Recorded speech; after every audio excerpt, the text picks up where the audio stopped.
Hi everybody, it's Marlene again, Stories of the Supernatural, and I'm here at Fort Drum Cemetery. Okay, I'll show you around a little bit. You can tell it's like a very rural cemetery in Central Florida.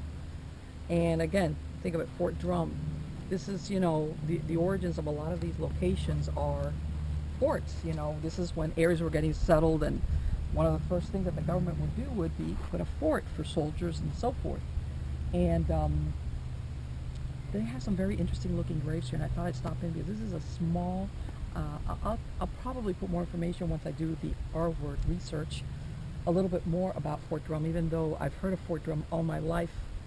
Like I said, usually when you dig around a little bit, you find out a little bit more about the actual history of locations, besides the obvious, the Fort Drum part. Look at this grave, guys. This is such a unique grave site, okay? This is beautiful. I don't know, as far as I'm concerned, I think it's beautiful. It's the wooden cross with the barbed wire, and you got a cowboy there at the end, and he's got the pebbles, and he's got like back here, they've got like a little boot back there, which I think, I'm telling you, this is a very rustic and very, oh my God, and it's even got like a little skull of a cow skull. Let me see, and this is for John Braswell. He passed away in, wow, okay, 2003.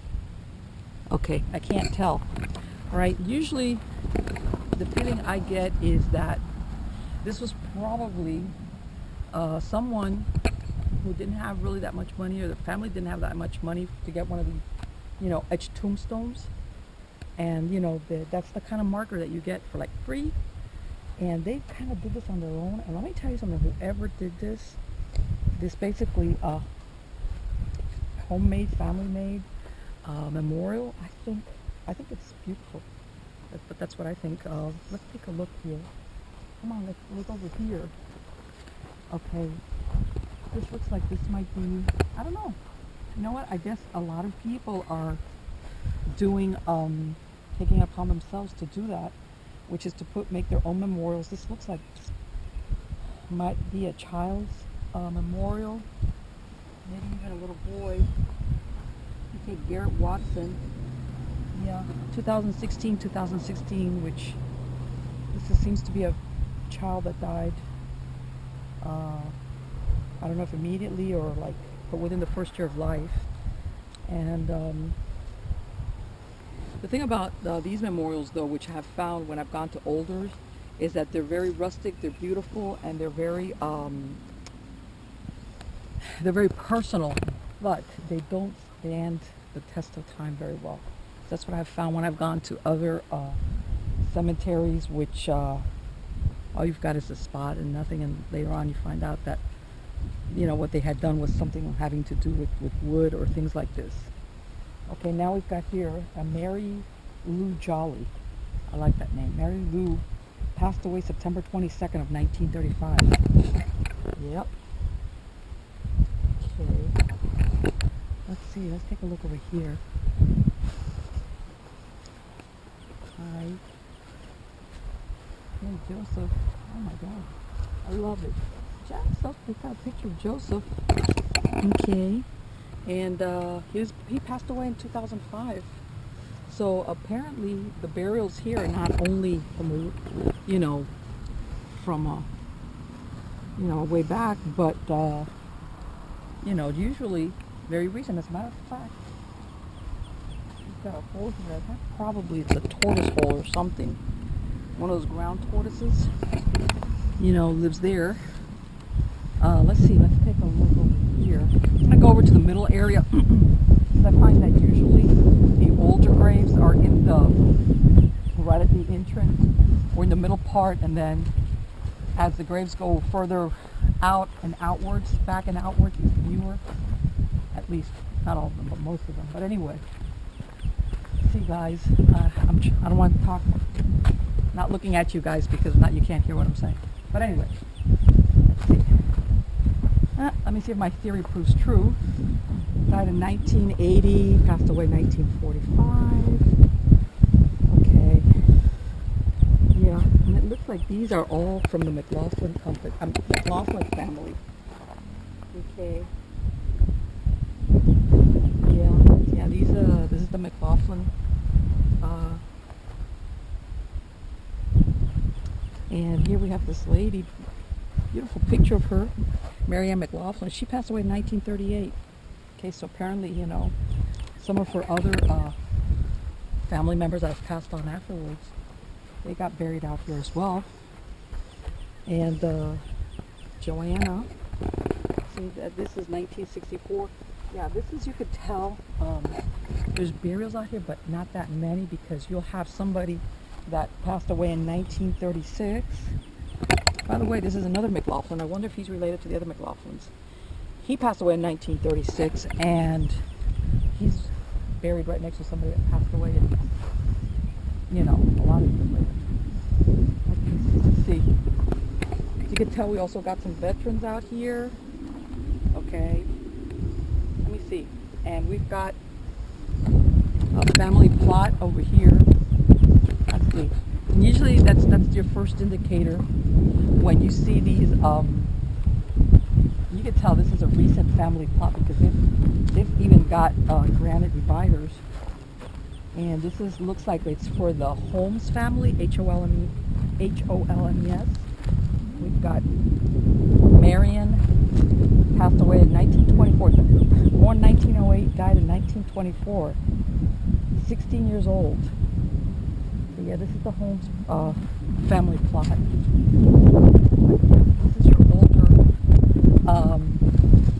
This is your older, the older part. I can tell already. We're going to look at some of, you can tell just by the tombstones. They're, a lot of them, you can't read them anymore. Yeah, let me see. Yeah, we have another Holmes. He was a veteran of World War II, and he passed away in 1957. So yeah, it looks like the Holmes have stayed in this part of the Florida because, or at least they've come back to get buried here. Yeah, see what I mean? Look at this. This is like a really old burial. And you know what? You can hardly, James, blah, blah, blah, blah, blah. I mean, that is so faded. That tells you when you've got stone, tombstone like that, where it's just, you cannot read it. And then you've got stuff like this one. JPA, okay, which is, here we have another one. This is really interesting. Julia Anderson. She faltered by the wayside, and the angels took her home. Okay, 1860 to 1922. Okay, she was born right before the Civil War. Okay, she saw the turn of the century. She died that old, but same thing here. I can't make out this one, but I believe it's also another Anderson. Some of these markers, as you could tell, they were very, they were very basic, even for the time period when they weren't doing. By the way, this is a very quiet and scenic.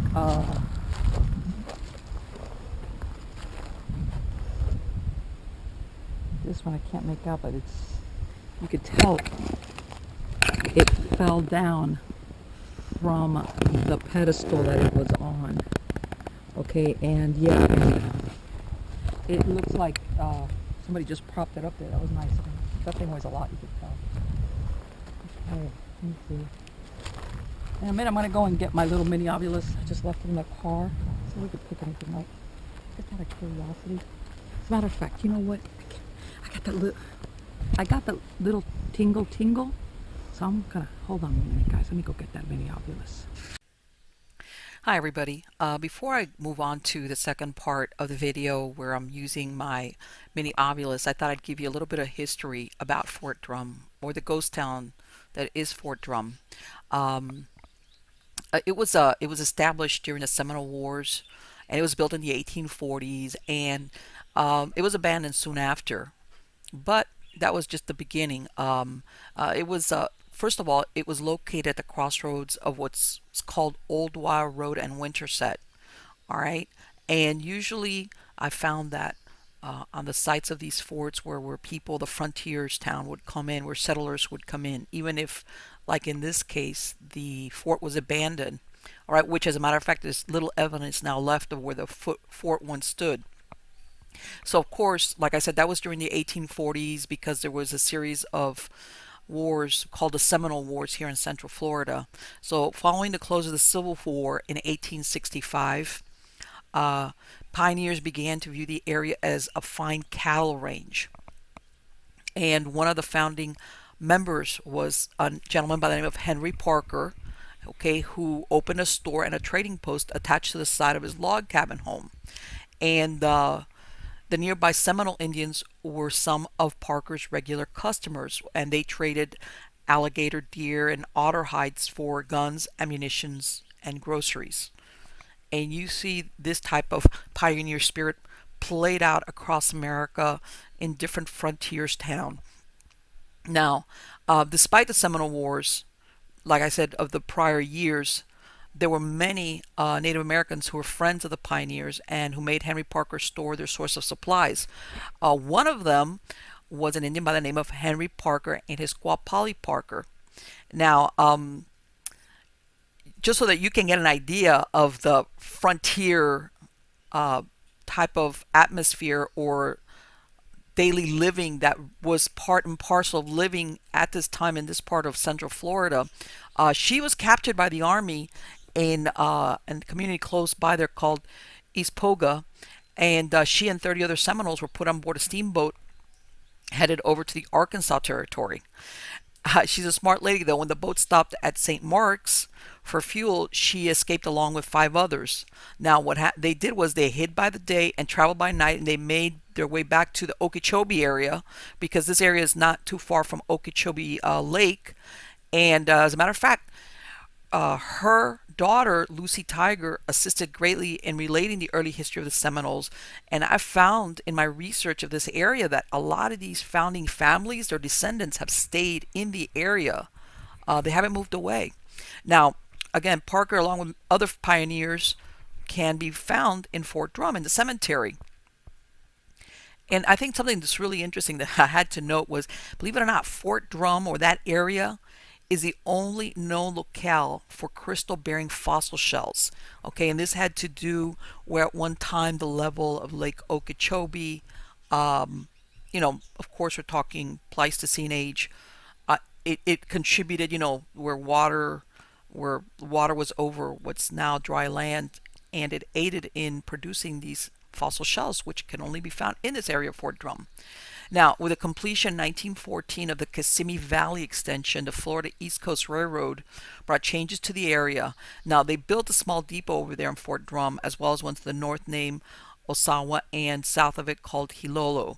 All right. The reason why I mentioned this is, as again, the R word, as I do my research, I find that the East Coast Railway, the Florida East Coast Railway, which Henry Flagler was involved with, this is really what aided in the expansion of all these small communities, whether because it helped ship in products and supplies and it helped them also transport their goods, but it aided a lot in the development everywhere it went because it came all the way from north central Florida all the way down. At one point, it even went into the Florida Keys. Now, this specific cemetery, the Fort Drum Cemetery, covers about 8 acres with 381 interments. And they range in dates from 1876 to current day. Of course, 1870s being, when the earliest pioneer families came to stay there. And one of the legends, besides being a cemetery and interesting, one of the legends I had heard about this cemetery is that there was supposedly a witch buried there, and that Satanists would go out and perform dark rituals, so the people in the area unmarked her grave. I found very little reference for this, so I really don't know if there's any reality to it or if this is just an urban myth.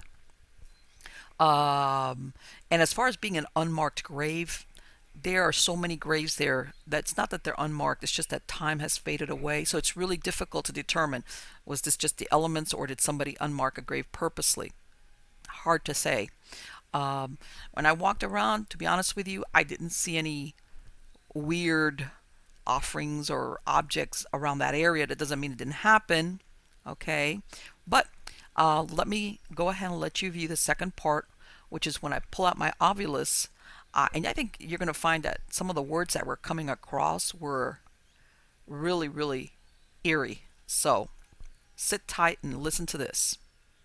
All right, I'm panning around so you can see that this is very scenic, very rural, and very, very calm and beautiful little graveyard here in Central Florida called Fort Drum. So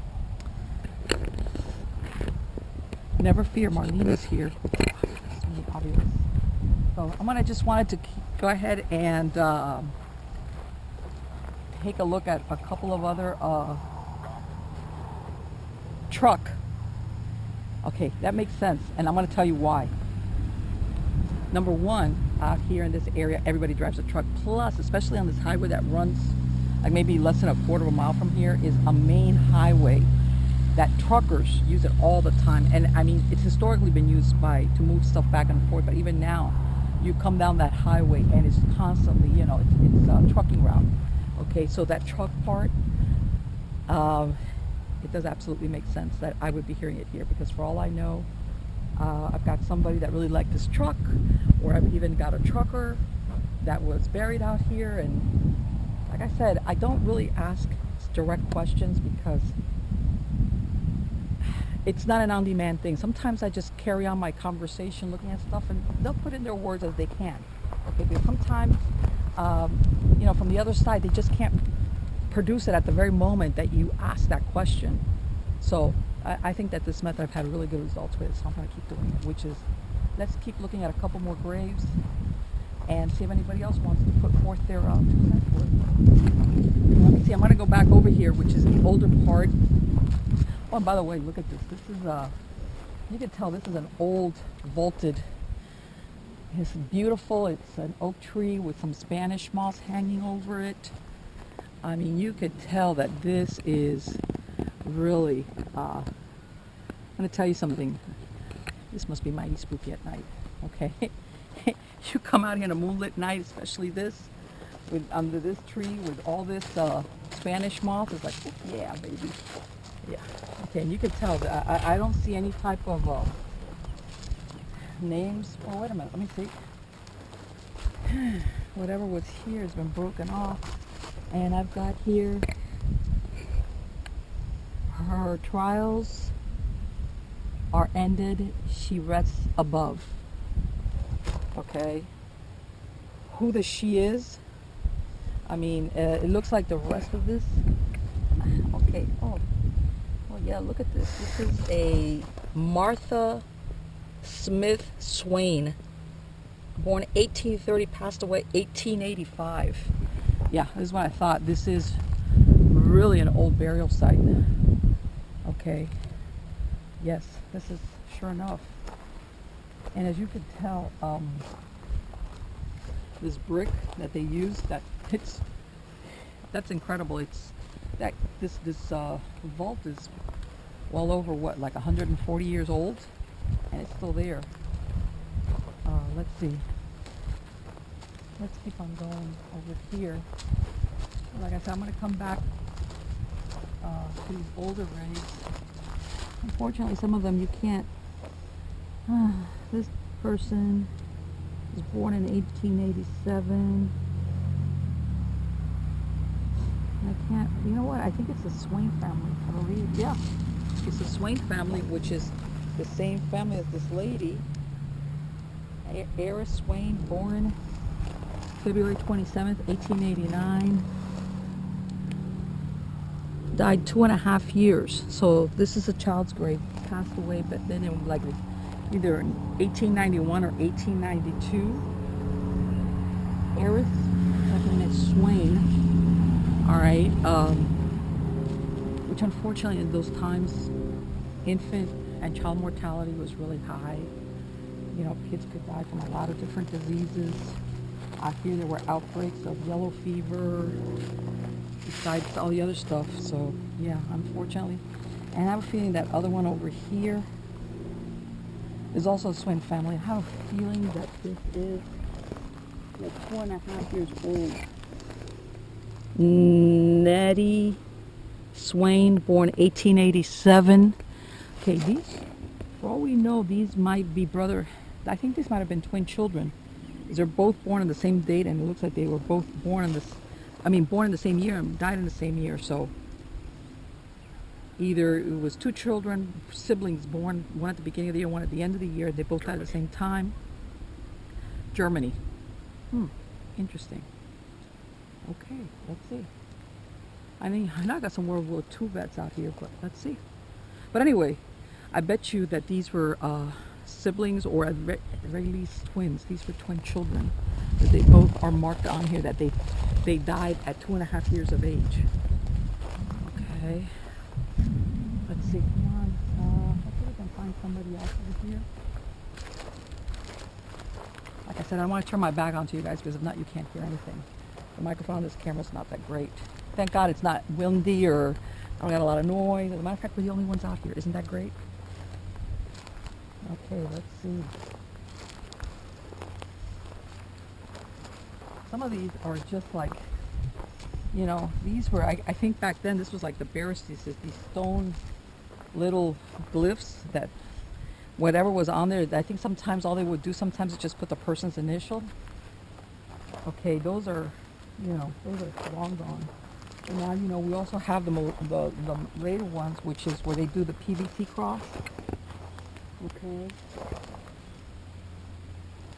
Okay, and like I said, it's, you know, it's understandable because nowadays, let me tell you something, these gravestone monuments, even the most basic ones, can be very, very costly. Very costly. Let's see. This one, which is one of these vaults, let's see, whatever was on here, it has long since obliterated. Okay. And you have to understand also, a lot of people think, you know, a lot of times when they would put these, what's really interesting, as you could tell, it's got those handles on here, you know, so it could be lifted up. And sometimes I think they did that with the idea of internment, or have to maybe put another body in there for another family member. But believe it or not, a lot of times, especially these older graves, that they would put these long, basically vaults on top of so that animals wouldn't dig it up. You know, and some of these areas, especially depending on how far back we're talking, you know, sometimes they weren't embalmers or they were really far away.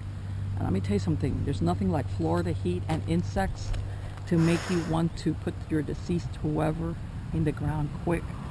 And you know, they don't do all the things that nowadays they do in modern day cemeteries, like those cement vaults in the ground. So a lot of times the families would put that on there so the remains of their loved ones wouldn't be dug up by animals, because even now you can tell there's out here you've got animals. So can you imagine 30, 40, 60, 100 years ago?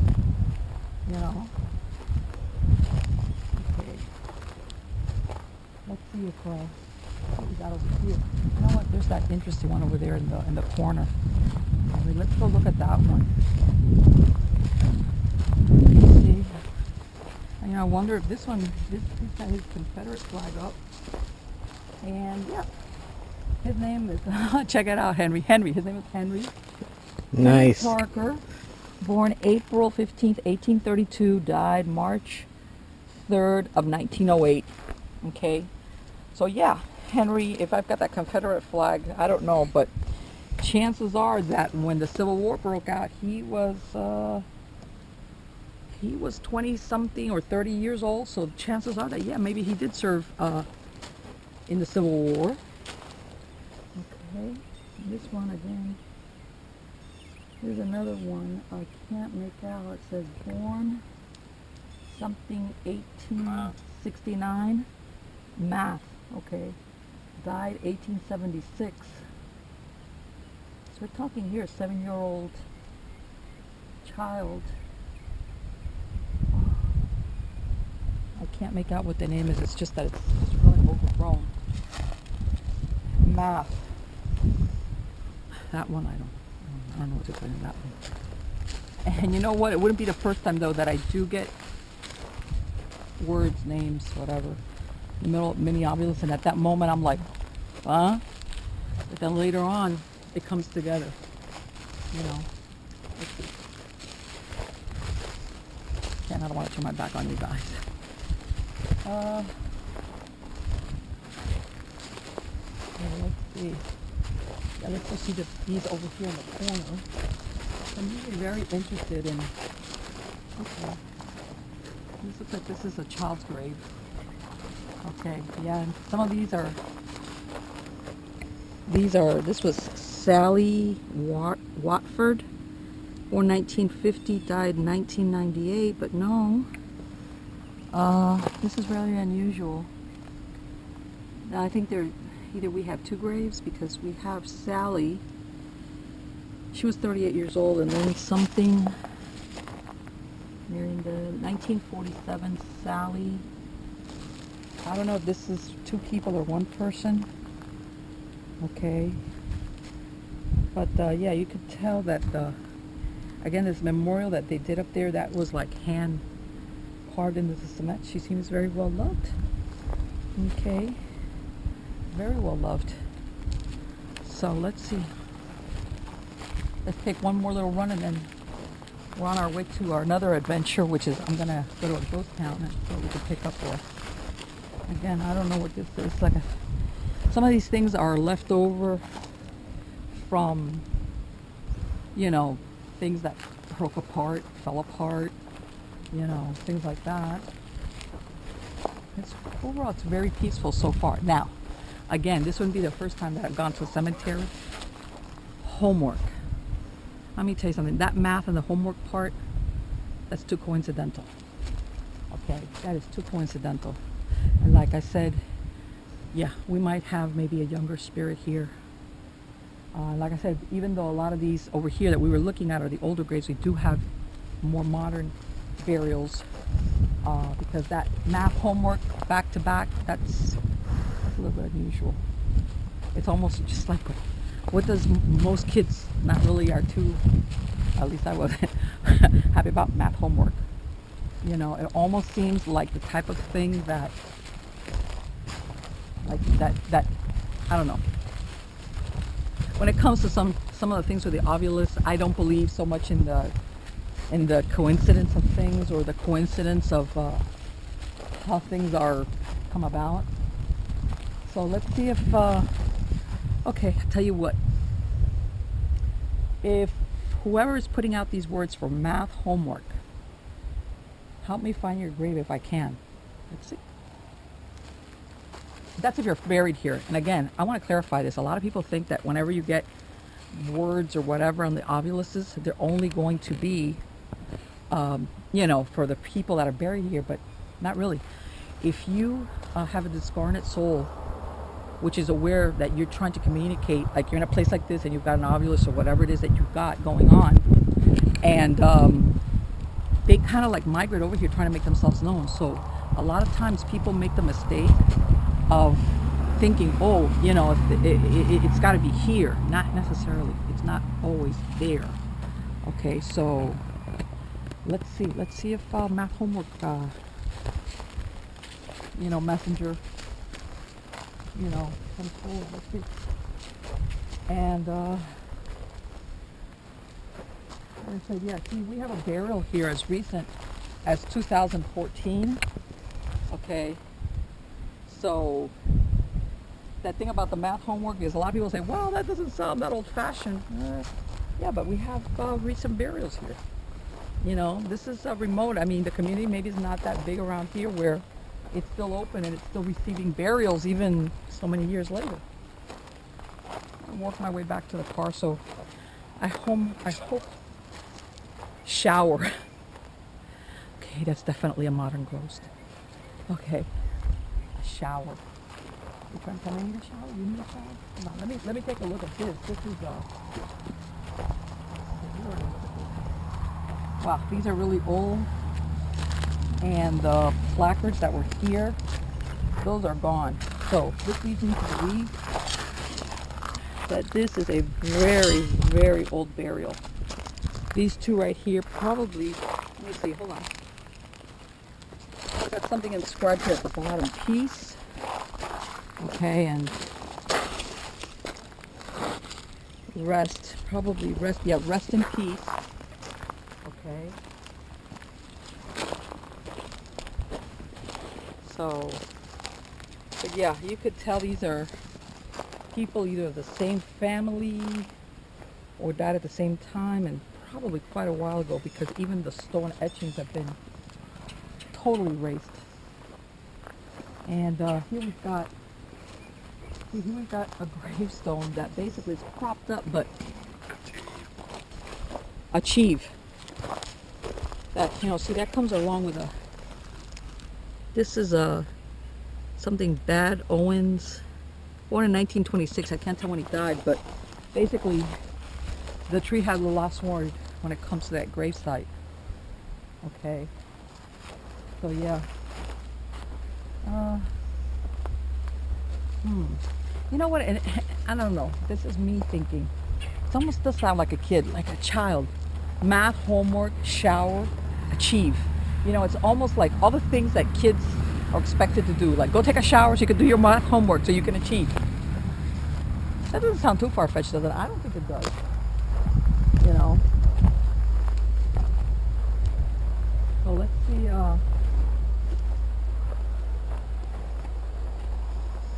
Yeah, these are some more of the Swain burials. Apparently, yeah, definitely this family is out here. Okay. So yeah, I guess we've got some more Swain. Yeah, we've got some more Swain out here. So yeah, that tells you. So anyway, let's make one more sweep before we oh, and this is another cross monument. Okay. It's got one of those Thomas Clark, born in 1945, died 1982. Reply. 1945, 1982. Alright, I'm going to take one last look. I've got a big monument over here. Josephina, my first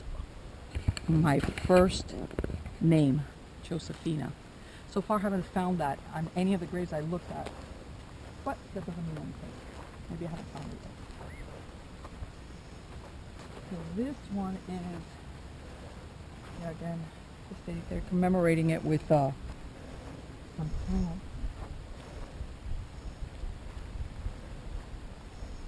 Okay, let me take a look at this last one up here.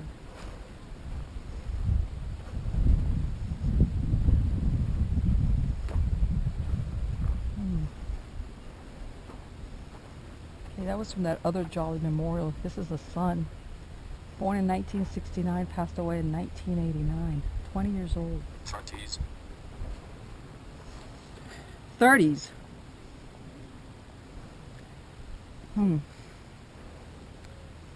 I wonder who's the one that's putting all this stuff out. 30s. What he's trying to tell me.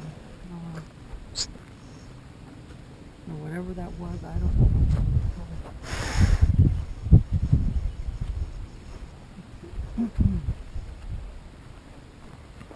Okay, yeah. You could tell that this is for the Moore family. Isabel Klein. Born in 1893, died 1965, and Charles P.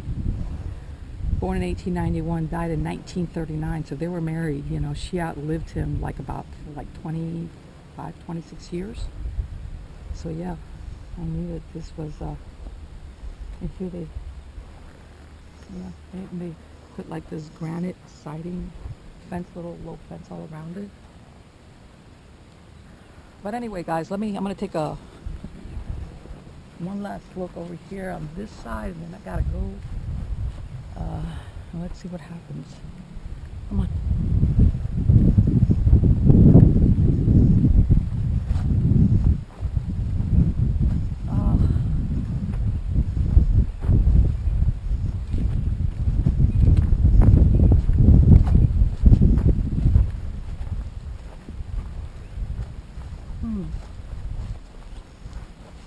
said, I don't see anything really that old over here.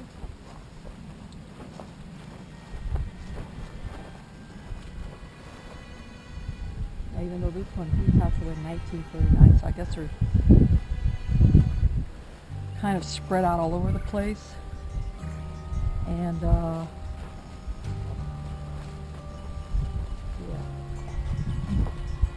You know what? If I had the time, I would go from grave to grave and just figure out, you know, if I could get that corresponding Josephina name or any of the other stuff. But unfortunately, I just don't have the time right now. I'm trying to get to someplace before sundown. But I hope you guys really like this because I think this is super interesting. Holy crap, here we are. It says Josephine. Here's Josephine. Josephina, born 1925, died 2000. And I guess her husband wasn't passed away yet. Okay, they were married December 24th, 1949. Okay, I mean, I know a lot of people that go Josephine. Josephine is not really that common a name, folks. It isn't. It really isn't. Okay. That's interesting. Very interesting. Thanks. Okay. Alright, so guys, like I said, I wish I could stay out here and see if I could find who is putting around over all this information about, you know,